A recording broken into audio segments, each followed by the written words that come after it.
Hello, everybody. Happy Wednesday, July the 11th.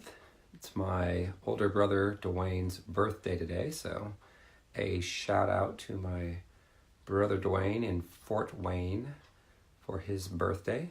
I'm not sure exactly how old he is. Let's see, I'm 51, so he's probably turning 54, I'm guessing. I think that's what he is. So, how is everybody doing? The middle of the week. Hopefully you are doing well. We are experiencing good weather in central Indiana. It is, I think, supposed to be maybe 85 today and not as humid as yesterday. So I will have to get out there and do some walking. I did some exercising this morning. So hello, everybody. Hello, Sevilla. Hello, Michelle. Hello, Jessica. How are you guys doing? Hello, Stephanie from Kentucky. Hello, hello. Welcome as I share this with a couple of groups here. And we'll get started. Let's see. I'll share this with them. All right. Let's see here. So, there we go. All right. So, welcome everybody. Welcome Rachel. Welcome Terry. Welcome people that I've never heard of before that are first timers. Welcome Lori. So, I'm going to start off with, so I have normally a couple of dreams a night, and I normally remember the last one.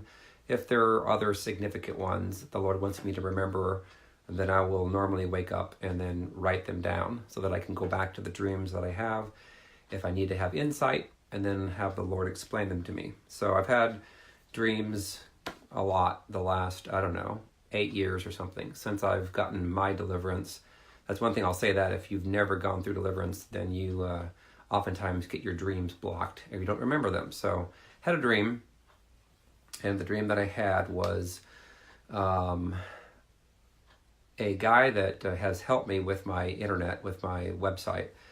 He said the Lord had spoken to him, I guess maybe a year and a half ago, wanted him to provide the internet website for me, an upgrade from what I had before, because I used to write my own website. And so he had a professional guy kind of do it for me.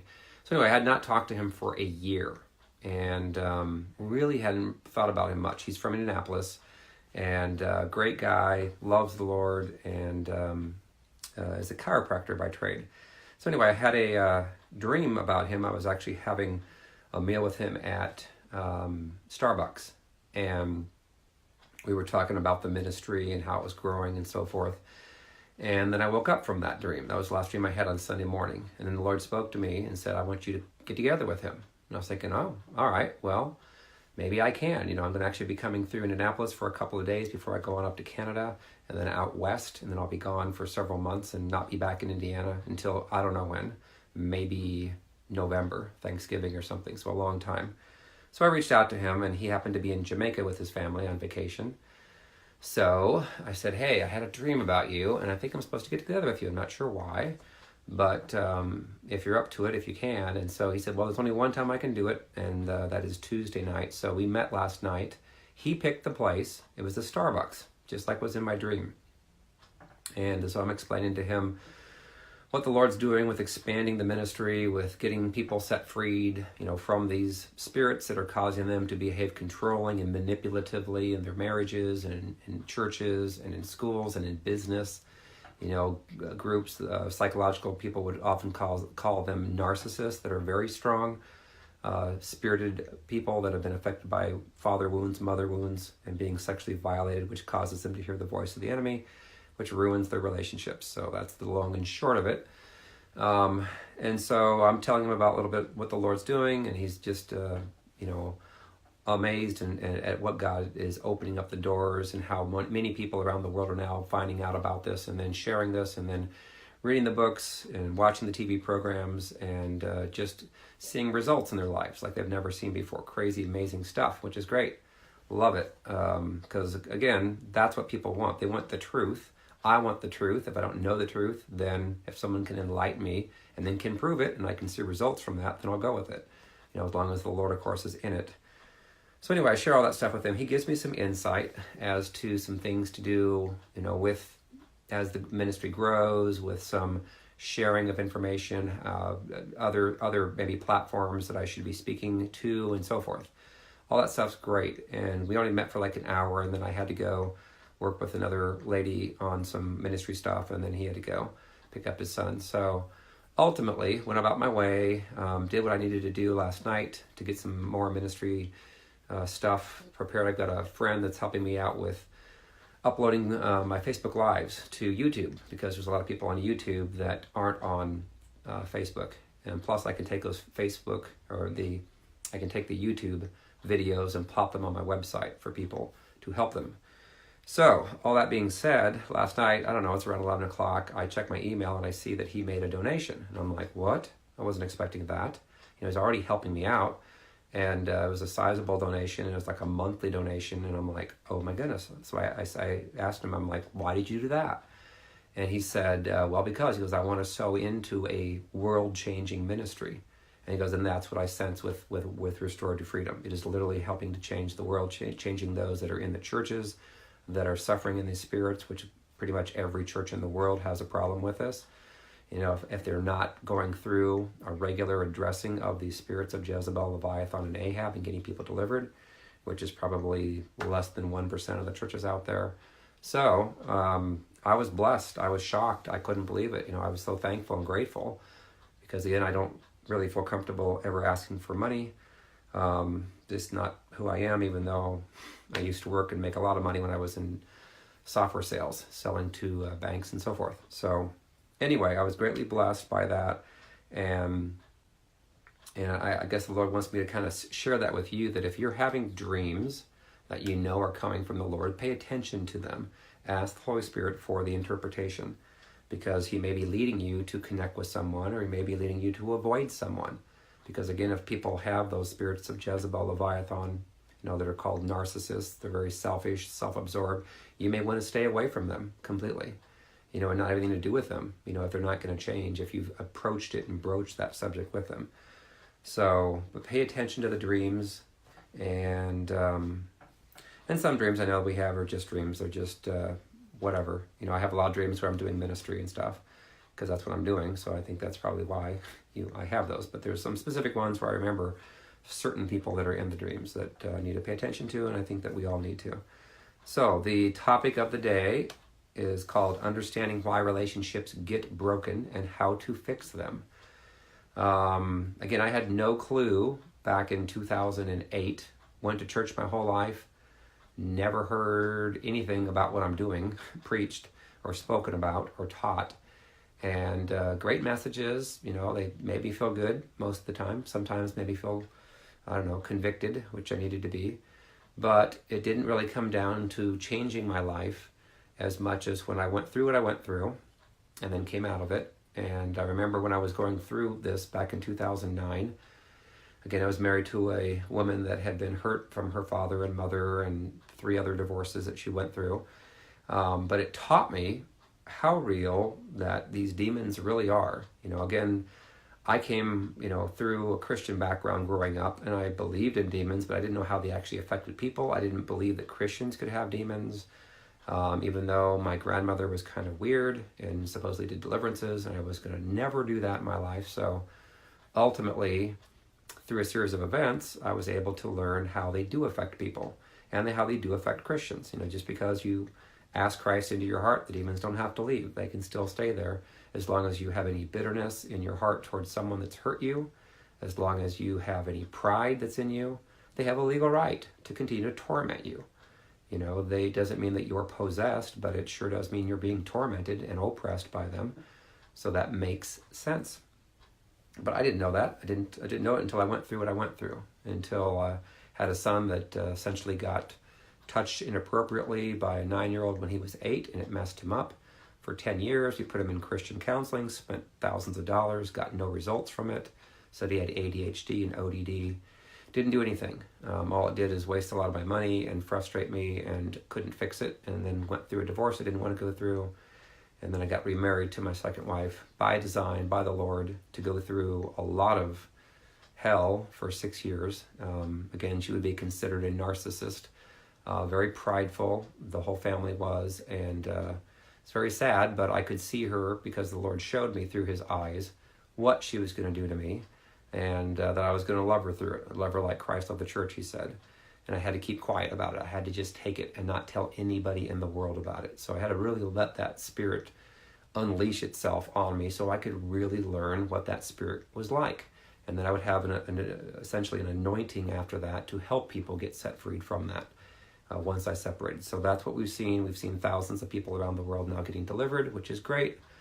That's the whole purpose of why the Lord oftentimes calls us into a relationship where we suffer. But people rarely think, I'm going to say this, people rarely think about why they do what they do. And that's really important. Why do you do what you do? Why do you get upset at a certain thing that someone does? Now, obviously, if they throw knives at you, like happened to me, or glasses, or scrape your arms with their fingernails, that's going to probably not make you very happy. But why do they do that? Why do you do what you do? Look in the mirror at yourself. Why do you get angry at someone? Or why do you take an offense? Or why do you get in fear? A lot of people have fear and anxiety. Well, all that stuff is you're hearing the voice of demons whisper to you, causing you to buy into what they're saying. And not enough people that are in the church talk about that. Of course, people outside the church. I mean, there's people that are probably outside the church that know about this more than those inside, because they maybe have dabbled in Ouija boards and tarot cards and other things that allow the right of the enemy to come in. But how do relationships get broken? Well, essentially, let's say that you grow up as a child and you were hurt by your father or mother, and that will allow the enemy to start to whisper to you, because you have thoughts saying, my dad doesn't love me, I don't like my dad, or my mom controlled me, my mom's very controlling, and you'll start hearing the thoughts that are not all your own. You'll have thoughts from the enemy coming in, trying to get you to believe what they're saying, and most times it makes sense, because about 80% of what they say, what the enemy says, is truth. If 80% of it was false, you would never buy it. You would never believe it. You would simply dismiss it. So the thoughts you're having sound like your own thoughts. The enemy is very good at replicating your thoughts. It doesn't sound like Mickey Mouse. It doesn't sound like Satan when he's speaking to you. He sounds like your own thoughts. And so people rarely talk about this in church. They should, because it's true. They don't think where their thoughts are coming from. So for example, you grow up and you start getting hurt. So what happens is you start to hear the voice of the enemy telling you, let's say if you're a woman and you had a father that was not a good father to you. So what happens is the enemy will tell you, you know what? You get ready to get married to your first husband, and you say, that man is just like my father. Therefore, he not going to protect me, just like my father didn't.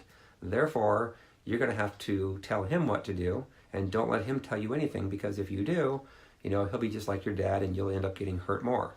So it ends up sabotaging your relationship. And that's what we see with those that have been hurt deeply, say by father wounds, is it develops into this narcissistic type of personality where they become very controlling, manipulative, demanding, wanting their own way, and it ruins your relationships with the one that you're married to, with your children, because you end up having children, you end up taking out the same pain on them that you had absorbed from your mom or your dad, and you pass it on from generation to generation. And that's how it works, because we're not thinking about what thoughts we have. I didn't pay attention really until I started going through what I went through with my second wife, and it was around probably 2010 that I really started to think about the thoughts I had, because we were being mentored from this guy from California. He was really good, very godly, and I would pay attention. When a thought would come in, I'm like, my wife might have been doing something horrible, yelling at me and going on for hours, and then I'm thinking, the enemy's telling me, you should divorce her, you should walk away, or you should smack her or something. And I'm like, no, I'm not going to do that. But it's tempting, but I could really start to pay attention at that point. I'm like, oh my gosh, I wonder how many people even think about their thoughts as I was going through that. And I was like, man, this could change a lot of the world, because if people realize how real the enemy is, that not all of our thoughts are our own. A lot of the thoughts are from the enemy. So I'm going to read this. It's in, read this first, Ephesians 6:12. We all kind of know that. where it basically says, let me find it here. For we do not wrestle against flesh and blood, but against principalities, against powers, against the rulers of the darkness of this age, against spiritual hosts of wickedness in the heavenly places. That is true. That is exactly what's going on, is that we are wrestling against these demonic voices that we don't even have a clue of, because we're not being taught this in a lot of the churches. Or they may teach it, and they may speak about it, but then they don't go into depth saying, think about the thoughts that you're having.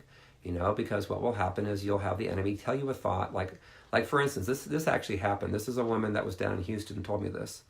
She said her husband came home, and he was exhausted from working. He was relaxing, and the enemy told her to tell him, look at him. He's just sitting there right now doing nothing. He should go out there and mow the grass. And so then she says that to him because the enemy prompted that in her thoughts. And she knew in the physical, she knew that he came home from work, he was tired, so she should have just let him alone. But she didn't, so she spoke it out. And but what do you think the husband said? He was not happy, of course. So he may get a thought from the enemy saying, are you kidding me? I just worked my butt off all day. I'm tired, I'm going to rest. And so he retorted something back to her, and then that started fights between them. Of course, the enemy is sitting back all day long laughing at this, saying, ha, ha, ha, I got them to hate each other now. And that's what happened. And then he ended up ultimately divorcing her. And that wasn't just because of that one thing, but they had that over, I don't know, I think it was 3 years or 4 years, or maybe less than that. But it's real. Think about the thoughts you're having. So what she should have done, if she was discerning, she would have said, wait a minute, that's a thought coming in from the enemy. That's not a good thought. If I say that word out to my husband, he will not be happy because he is tired, he's exhausted. So you see that happening all the time, all day long with both Christians and non-Christians. Again, those that are Christians, the enemy's going to try to come after more. Why? Because they've given their heart to Christ, but they've not gotten their soul wounds healed at that point. They need to go back, and in some cases, they need to go to the root of the issue of why they got hurt and then see them through Christ's eyes and saying, okay, my dad beat me up because his dad beat him up, which is a scene in the movie The Shack. And then that helps people to understand that. But it does say, Ephesians 6:10, it says, finally, my brethren, be strong in the Lord and in the power of his might. Put on the whole armor of God, that you may be able to stand against the wiles of the devil. So the wiles of the devil are essentially him speaking to people and getting them to do what they want. All right, Janelle, you know better than that. My friend from San Antonio is calling. And again, she's part of the greatest family in the world. Give her the new title because I've been outside the United States now. And I've not yet met a family that is so loving as what they are. So anyways, in fact, it was about 10 months ago that she reached out to me. She's a part of Restoring Relationships, and they have a great soul wounding ministry through Restoring Relationships and Dominic Herbst. She's a part of that. We partner, so oftentimes they will refer people to me that need deliverance, and then I will refer people to them that need to go through the soul wounding healing process. So it was funny, I just happened to see a Facebook message that she sent me. It was the very first time she ever reached out to me. And I'm thinking, wow, how funny is that? Now we've seen so many people now have lives have been changed and affected by both the ministries partnering together. In fact, I talked to Dominic Herbst today, and we are planning to do a couple of conferences going forward where we'll have big conferences we can bring people in that have had relationship issues, and who hasn't had that? And he'll be talking about the soul wounding process, and I will go through the deliverance process in a normal way, not a weird way. So anyway, back to the topic. Ephesians 4:25-31 says, therefore, putting away lying. Again, you consider people that have the stronger spirit of Jezebel would be called narcissist. They lie. They're very good at lying. They make people believe it, and it's horrible how they can trash someone's reputation by whispering a lying word about them to someone. So it says, therefore, putting away lying, let each one of you speak truth with his neighbor, for we are members of one another. Be angry and do not sin. Do not let the sun go down on your wrath, nor give place to the devil. Let him who stole steal no longer, but rather let him labor, working with his hands what is good, that he may have something to give him who has need. Let no corrupt word proceed out of your mouth, but what is good for necessary edification, that it may impart grace to the hearers. And how many people that we know, both Christians and non-believers, that speak words out all day long and they don't even think about what they're saying. As soon as you speak a hateful, angry word out into the atmosphere, that will affect a person. I remember being in this relationship with my ex-wife, my second wife, who would speak words all the time that were just awful, horrible. And I remember thinking about it at the time, thinking, my gosh, what she's saying is almost feels like the devil himself is speaking through her. And that can be the case. A lot of pride, a lot of arrogance. It's no fun being around people like that. So again, it says, let no corrupt word proceed out of your mouth, but what is good for necessary edification, that it may impart grace to the hearers. And do not grieve the Holy Spirit of God, by whom you were sealed for the day of redemption. Let all bitterness, wrath, anger, clamor, and evil speaking be put away from you with all malice. So if you have any of that in your vocabulary that comes out against your spouse, against your children, against your loved ones, that is not Christ-like, obviously. So if you're speaking bitterness, wrath, and anger, evil speaking, we're not supposed to have that in us. The only reason we would have that in us is because the enemy has a legal right to us to control, manipulate, and to speak into us. And we have to recognize that and recognize it quickly. Again, as I'm going through when I'm teaching people and training people to do this, I always teach them to think about the thoughts you're having, and before you speak a word out to your spouse especially, or your loved ones, if it's going to hurt them, then shut your mouth. Because what you're doing is you're going to start fighting and provoking in anger, and it was not going to end well, ever. You may not like each other for the rest of the night. It may go on to the next day. It may go on for a week. It may go on for a month. So again, the only reason why you would say anything out to hurt somebody that you're supposed to be married and loved is because you're hearing the voice of the enemy. That's why you see those that are very strong would be considered narcissists, those that have Jezebel, Leviathan at a strong level. They're going to be very prideful, very arrogant. They're not going to take responsibility for what they're doing. The Lord's in the process of trying to humble them. And I've seen people that are in ministries, I've seen people in churches, now that I've been doing this for a couple of years, that it shocks me at their behavior and some of the words that they say. I'm like, are you kidding? You're like, you're not even close to being a Christian. That's why I'm writing the book Pure and Spotless. It's because I've seen a lot of crap out there in the religious world. And that's why the Lord, frankly, is raising up people after they get delivered through Restorative Freedoms Ministry or any other ministry. Again, we don't have the market on this. I don't want the market on this. I just want to get more people so they get set free. So if I have a whole bunch of ministries that are doing the same thing, then that's great. We're all on the same team. But it's important. What God's doing is he's getting those set free and delivered from those spirits so that they can then be humbled, and then they can come back and be restored into ministries to help other people get delivered. The best type of people that are seeing results in restorative freedom are those that have had Jezebel and Leviathan.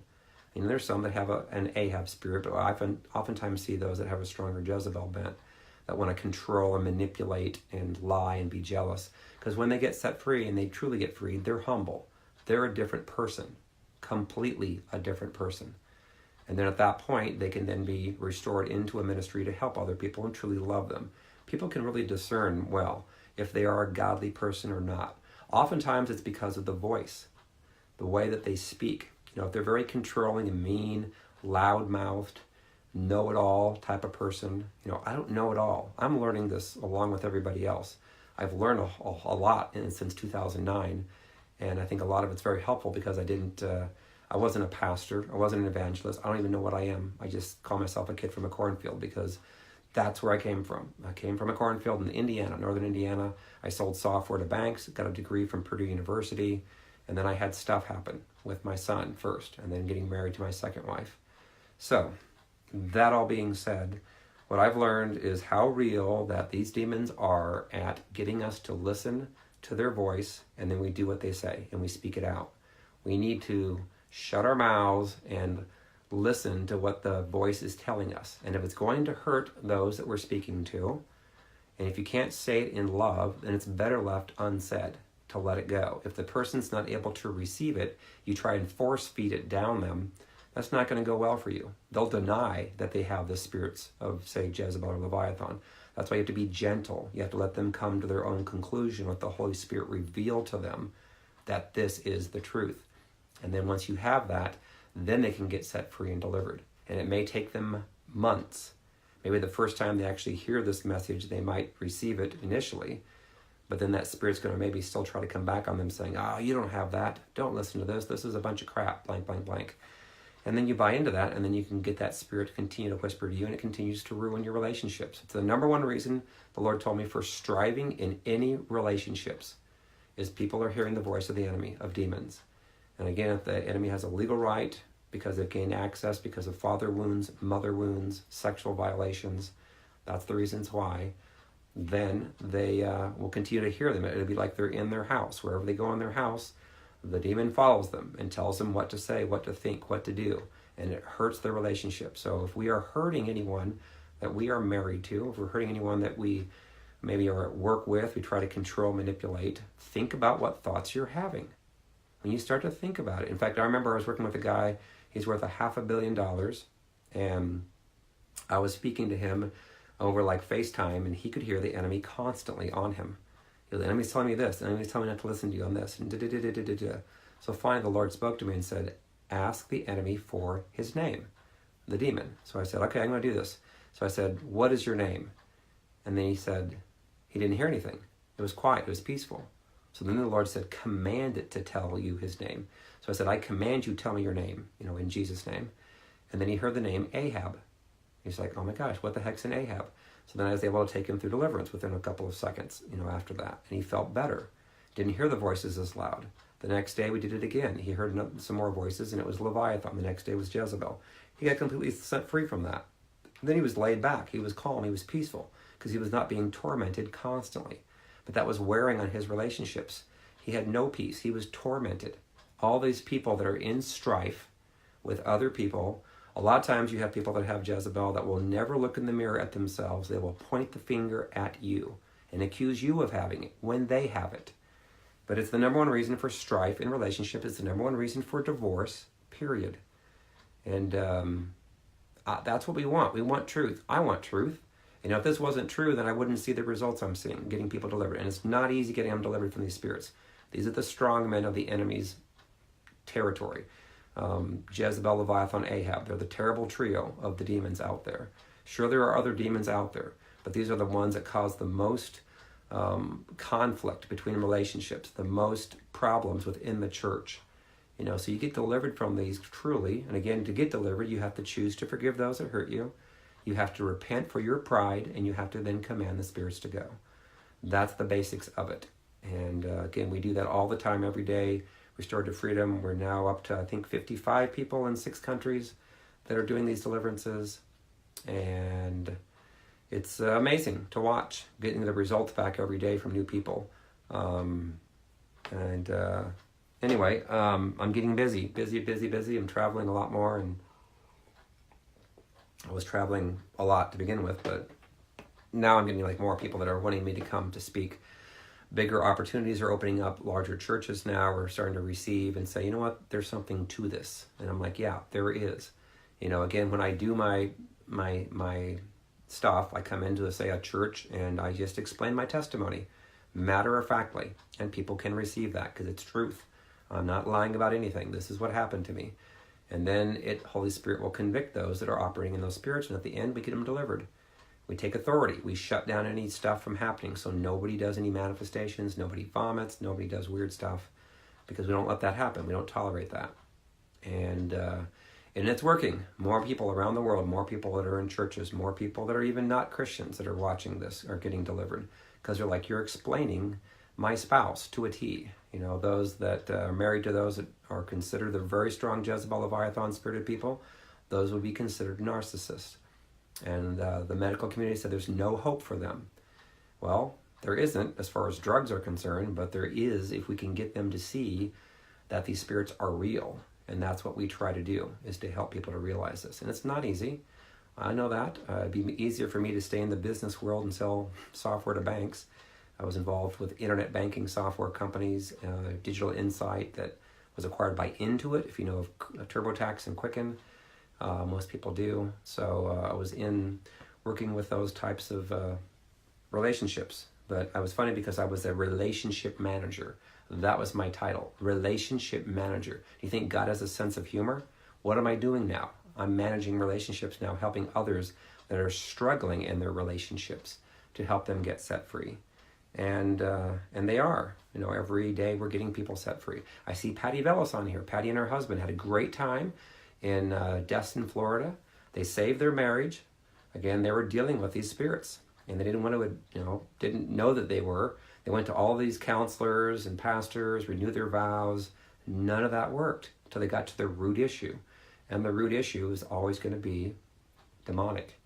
Demonic stuff has a legal right, sometimes because you didn't do anything wrong. You were just hurt and abused when you were growing up. And then that caused you to hear the voice of the enemy. Or because your father or grandfather is involved in Freemasons or Shriners or Scottish Rite. Or your mother, grandmother was involved in Eastern Star. And then you say these oaths to the enemy behind closed doors in secretiveness. I don't know if secretiveness is a word. In secret. So anyways, that is what's going on with these relationships. That's why they get broken, and that's why it goes from generation to generation to generation. It's because great-grandpa got hurt, grandpa got hurt, your dad got hurt by grandpa, you get hurt by your dad, you end up hurting your children. Goes on down the bloodline, over and over and over. Hey, Rachel from the Detroit area. Thank you very much for sharing. So, anyone have any questions? I've been on here for half an hour. I'll open it up for Q&A. I will say I'm coming up to Canada, to Ontario, to speak in St. Catharines this weekend, Friday and Saturday, at a house of prayer, and then I'm going to St. Thomas, which is like in southwestern part of Ontario.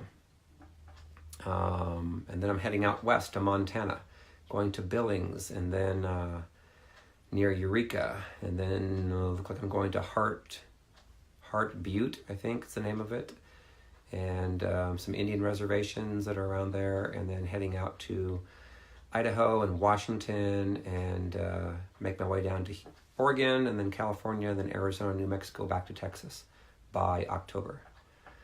Okay, so any questions? And again, when you see all these spirits in your family, oftentimes those that have the strongest spirits will deny that they have it completely. And the Lord will keep on speaking to them until they finally get it and say, look in the mirror at yourself. You're operating in these spirits. So, you have any plans to be in the Chicago area this year? I don't have any at this point. Coming to Atlanta? I could come to Atlanta. Again, here's how it works. Anyone that wants me to come speak where they're at, is it takes one person that says, okay, I want you to come. They reach out to me and then say, hey, I want you to come to my church. And then they can connect me to their pastor. I talk to the pastor. The pastor ends up having a good vibe or good sense in the spirit about me. And so I've had some that the Lord spoke to him flat out without me even talking to him. Said, you need to have him come in because you can trust him. He's going to help your people in your church, and it's going to be a good thing. But that's what normally happens is I end up talking to them, and they then want me to come and speak. And again, I can speak in churches. I'm speaking in civic centers, in community centers, in homes.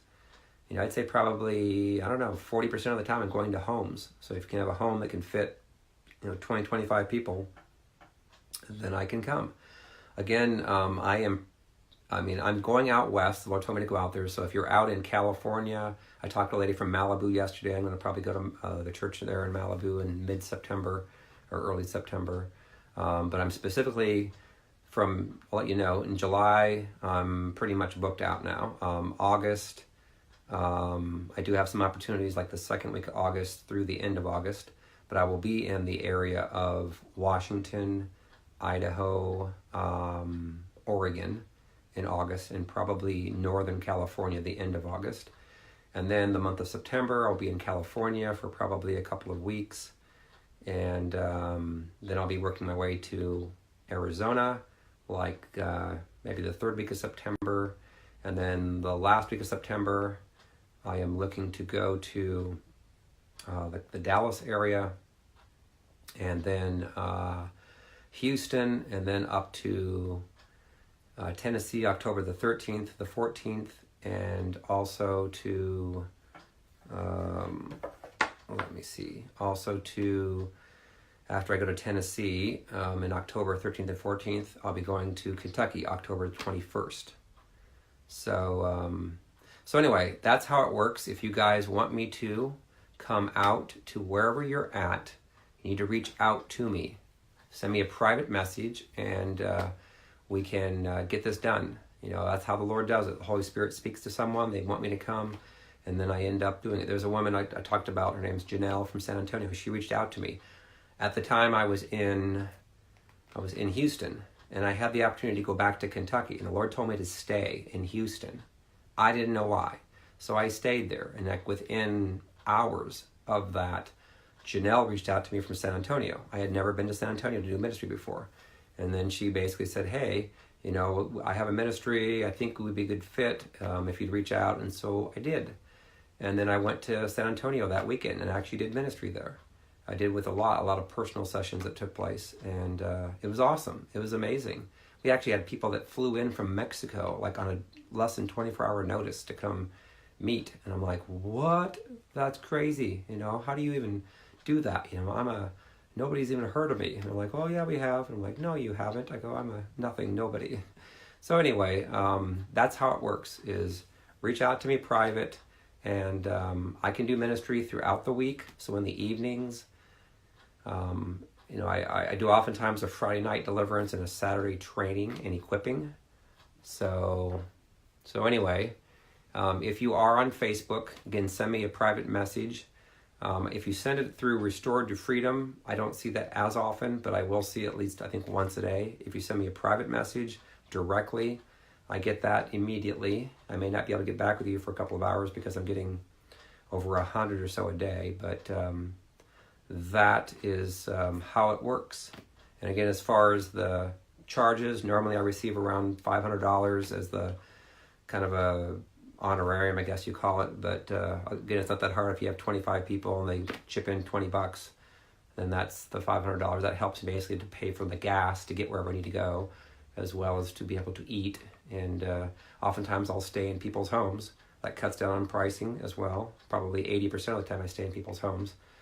So please don't have demons, though, and try to harass me if I'm in your home.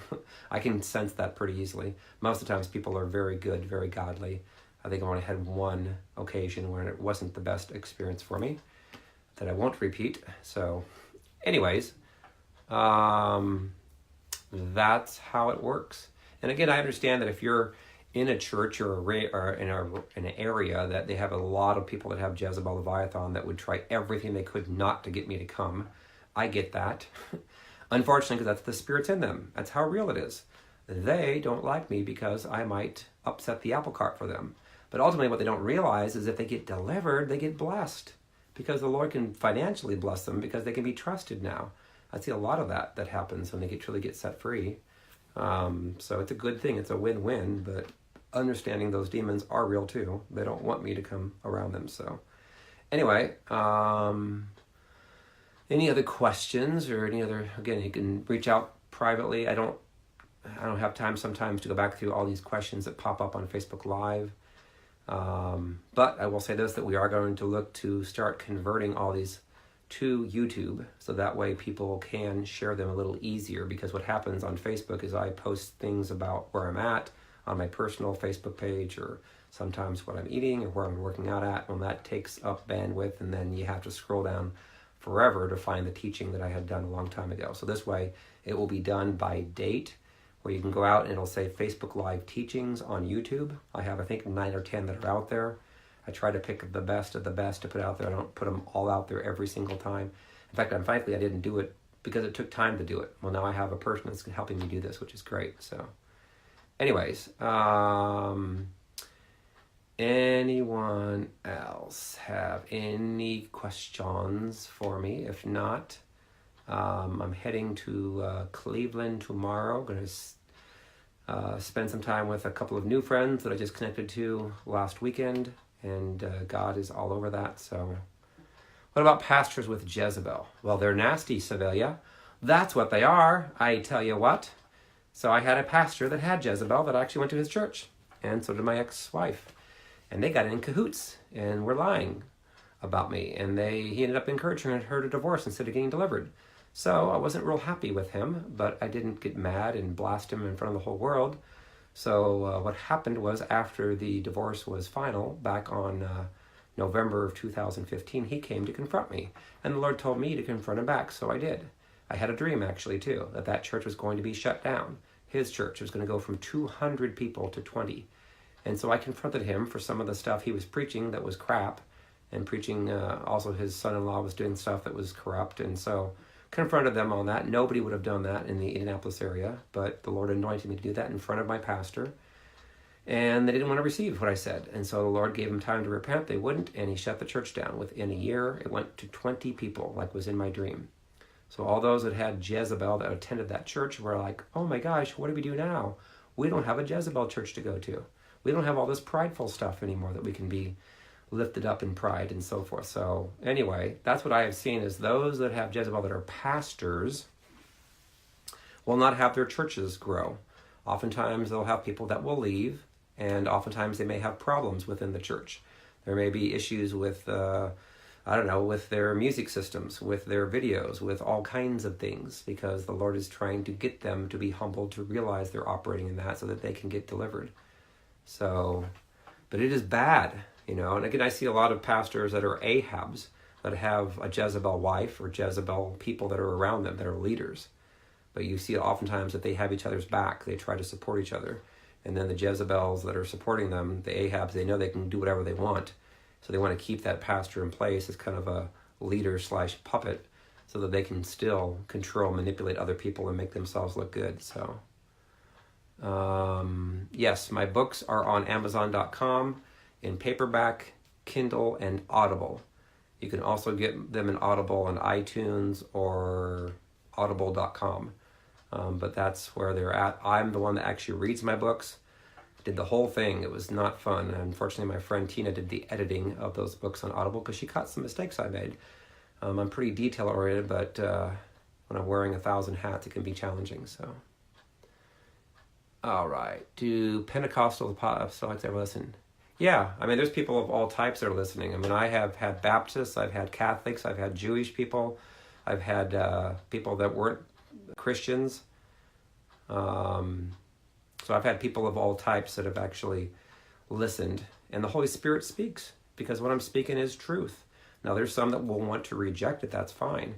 Understand, I would have thought there'd been a whole lot more that would reject this, but I think that they see the results that I'm seeing. And so, yeah, I mean, there's a lot of people that are, of course, Pentecostal, and I don't know, there's a whole bunch of religions. I don't even know what they believe. And it's like, I don't care. I'm just speaking the truth. I've seen this happen, and it's truth. And that's what people ultimately want. Of course, those that are Pharisees in the church that have Jezebel Leviathan will not want me to be spoken and come to their churches, just like they didn't want Jesus to come. But that's fine. God's using Facebook Live. God's using YouTube. God's using Uplift TV across the United States. They can't stop that. Only God could do this. So anyway, meanwhile, I get to have fun and enjoy life and go around the world and do this stuff. And I get to see my daughter tonight, my daughter Ashley. She's such a pretty young woman. She's now 23. Let me find her picture on here, because I'm not sure I'm going to be back. I may not be back till Thanksgiving. So this is my little girl. She's 23. She helps people. Dun, dun, dun, dun. There she is. She's got Christ in her eyes. She loves to help. Oh, that's funny. Do you want to tag Ashley in this video? Ashley's come on a couple times when I'm doing my Facebook Live, but anyway, she's got my heart. She's actually done ministry one time during when I was at Father's Day a couple of years ago at New Life Assembly of God in Noblesville, and she prayed for people and they got healed. Had a girl's hip that popped into place. Had a woman that had scoliosis that grew an inch because her back straightened up. So she grew. So how cool is that? And she's just a great girl, the apple of my eye. Love her. She loves me. It's just a very healthy relationship. I couldn't imagine a healthier relationship between father and daughter, but I'm sure there are that are out there. But it's great because I know that she does not have this Jezebel spirit, because she's gone through some stuff, went through a divorce, didn't want to go through, but you can see in her eyes, she loves children, she loves animals.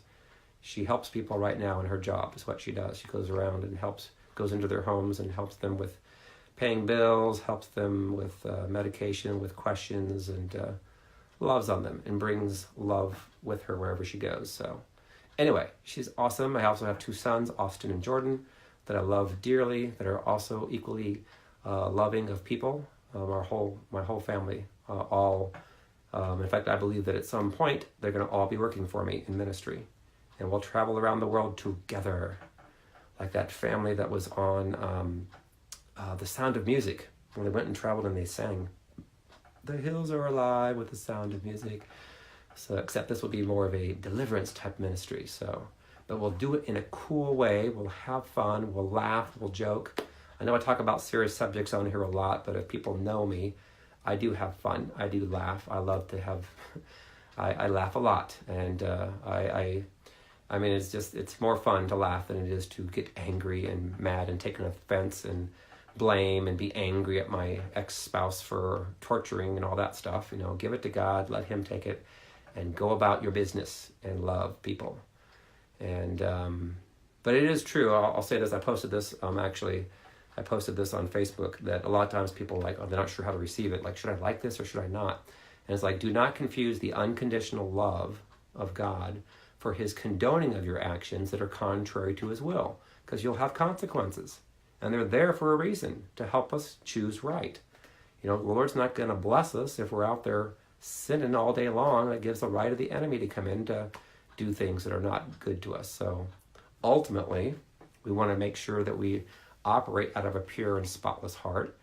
That's what I'm trying to finish my book, Pure and Spotless, because there's too many people in the churches that are not pure, that are not spotless, and they need to be. I needed to be. I thought that I was good back in 2008, but I wasn't. I wasn't anything like I am now. I was selfish. I was not pure. And so anyway, we all have to look in the mirrors at ourselves and say, Lord, is there anything in me that is not pure? If there is, show me and humble me. Pray for being humbled. I was definitely humbled, having to give plasma. I went through and the Lord took me out of my job of making, I don't know, at times I made $230,000 a year. That was back a long time ago when $250,000 was a lot of money.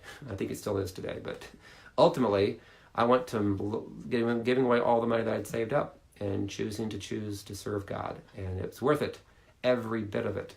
So now I have to trust people to make donations. I have to trust people to, I have to trust God, really, is what I have to do. And God's providing. So anyways, the book, if you're talking about Restored to Freedom, is the main book that most people get, that explains Jezebel Leviathan, has the prayers in it to get delivered. We've seen miracles. It's in Spanish. It's in German, available on Amazon. And then I have a book that deals with the Ahab spirit that's waking the lion within. And again, I have another book called Keep Your Peace On. Once you get delivered and set free, which means you're basically kicking out the demons from having the legal right to speak to you as loudly as they do. So then you can discern it. So then Keep Your Peace On helps you to recognize when the enemy tries to come in to cause you to lose your peace. And to say, do things for you circumstantially to try to make you take an offense or get angry at whomever. I will never strive with anybody, ever, ever, ever. It's ridiculous for a Christian to strive, to try to be selfish, to be ugly and evil.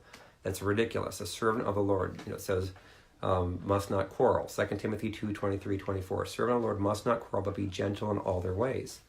And in hopes that the person that's not seeing things correctly will come to the realization and then change. So you can't strive with anybody. Otherwise, you're going to be the one sinning. So oftentimes, I knew some things that I couldn't speak into my own children's lives or my stepchildren, so I had to bite my tongue and not go there with them on the topic, because I knew if I brought it up and talked to them, they wouldn't like it. They would be angry. So there's times that we, just like God, he says, I'm a gentleman. If you want to be angry at me, you can, but your life probably not going to go very well. Just like our children, if they're not serving the Lord, it may not be going very well, so you give them to God, and then you trust the Lord's going to bring them about to come back to you. So let's see. Please give info on how to get certified ministering RTF, Lisa. Yes, to get certified Restorative Freedom, you and in fact, I'm having my friend convert the files that are on Facebook Messenger or Facebook my ministry page to YouTube. Hopefully, she'll get that done in the next couple days. But my 4 1-hour videos right now are only on my ministry page, Restorative Freedom. So you have to go out to Restorative Freedom on Facebook. They are pinned to the top. They're the first post. So you have to scroll down a little bit, I think, to find it. But I have all 4 videos there. You need to watch all 4 of them. And then when you're done with that and you're done with reading the books, Restored to Freedom, Waking the Lion Within, and the School of Ministry, then you message me, and then I will send you the certificate of completion. And then if you want, I can add you to my website so that you can help others get delivered. And we've got 55 people in 6 countries doing this. And it's not an easy job. It's very, the enemy wants to stop you more than anything from getting people delivered. So, but it is worth it. It is definitely worth it. And the Lord will say, well done, my good and faithful servant, when you've done these deliverances with people. And again, I do it every day wherever I'm at. You know, I just talk to people on the streets and I can tell if they've got it or not. It's pretty easy. Most people have had father wounds and mother wounds, father or mother wounds, or they've been sexually touched inappropriately. And that's how you get Jezebel, Leviathan spirits. And it draws them to people that have Ahab. Ahab people are normally easygoing. They oftentimes can be good business people, but they don't like to have confrontation, so they give in to people that have Jezebel. So Jezebel knows if it gets mad and gets angry, it gets its way most of the time, because most people will just tolerate it and let it go. I won't do that. If they're going to try to do something that's not godly, that's going to be hurting people, I will not do it. I will not allow that to happen in my ministry and in teaching people too. And there's too many pastors, unfortunately, that have the Ahab spirit that just let things go in their churches because they don't want to stand up to those that have Jezebel that are in the church. And this is truth. This is something you don't normally hear preached about on Sundays. There are some that preach about it, but they need to know it. You know, if they've not gone through a person that has Jezebel with their personal life, it's really hard for them to understand it. Some people could say, well, it's just a woman that gets it. No, it's not. It's men. Men get it as well. Women get it about twice as much as men. Why? Because they get hurt more easily by father wounds, and they get sexually violated at a 2-to-1 ratio over men. That is how that spirit has a right to come in. So that makes sense. So anyways, what time is it? I think it's time to go. Yep, it's been 52 minutes. So, alrighty. So thank you very much for watching and supporting. I appreciate all of you guys, and this is a great groundswell effort that is blowing up all over the world, and the enemy doesn't like it. And we say, ha, ha, ha, and laugh at the enemy. So there you go. All right, I'll let you go. Love you. See you later. Bye-bye.